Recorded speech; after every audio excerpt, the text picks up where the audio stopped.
massive economic and social disruption impacting the lives and livelihoods globally. At the hour of crisis, India has continued its support to Nepal, including by unhindered supplies of goods, medical supplies, and much needed vaccines.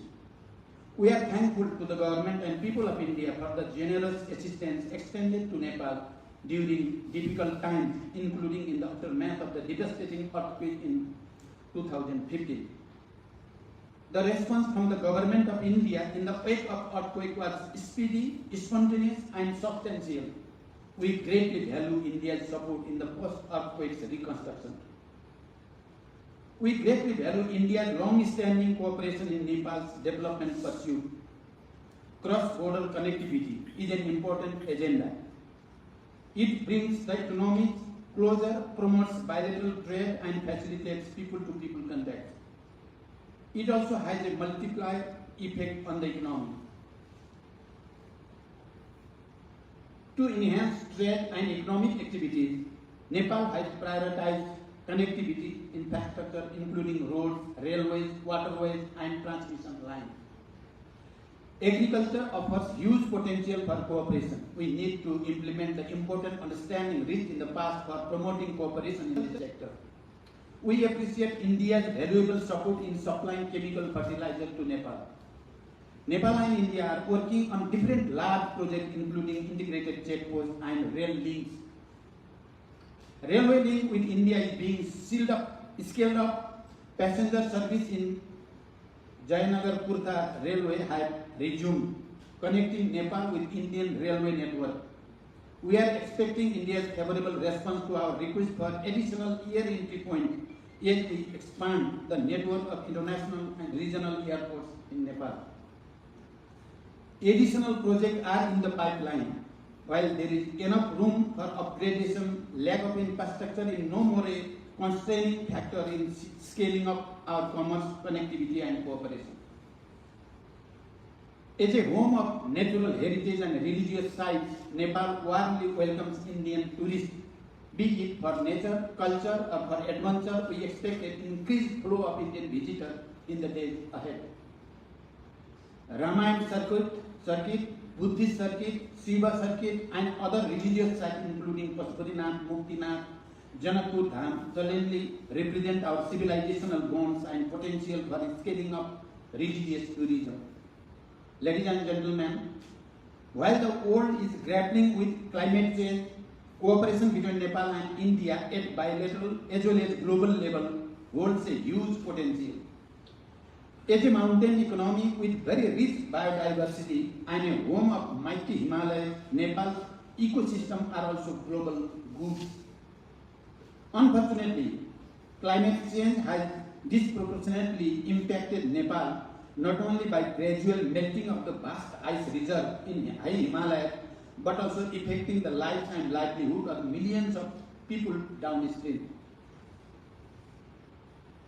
Nepal holds an immense potential in hydropower generation. As an economic powerhouse, India has a growing demand for electricity. Bilateral cooperation in the power sector will therefore deliver mutual gains. Nepal's hydropower is an answer to issues of the energy security as well as green growth. Nepal-India joint vision statement on power sector cooperation was issued during the visit of Prime Minister of Nepal to India on 2 April 2022.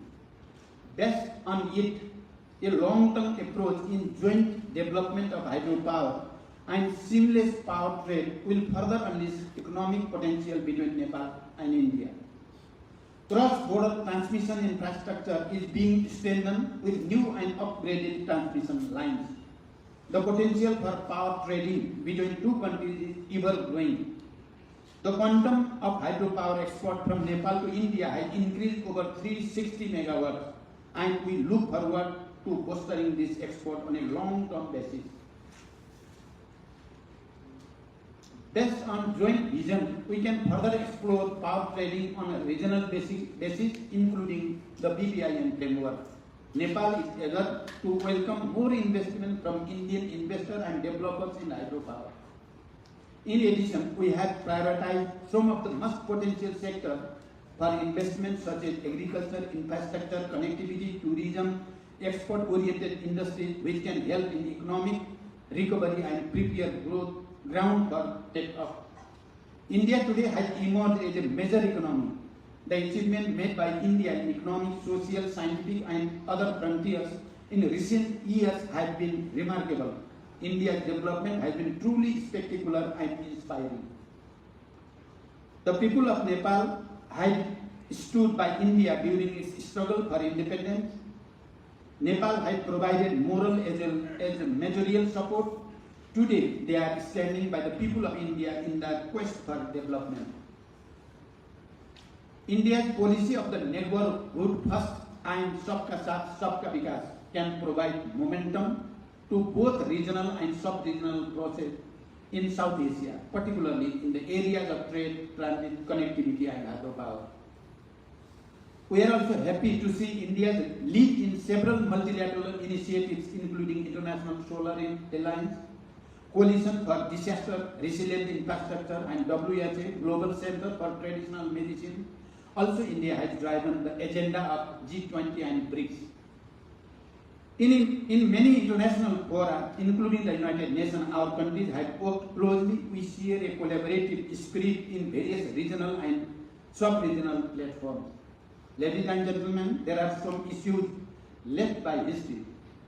There are some issues left by history that need to be addressed in good faith to fully realize the potential of Nepal-India relations and the bilateral cooperation. The matters related to 1950 treaty, boundary and the EPG report need to be resolved through diplomatic efforts and dialogue. In the spirit of good neighborliness, we can make our relations problem-free.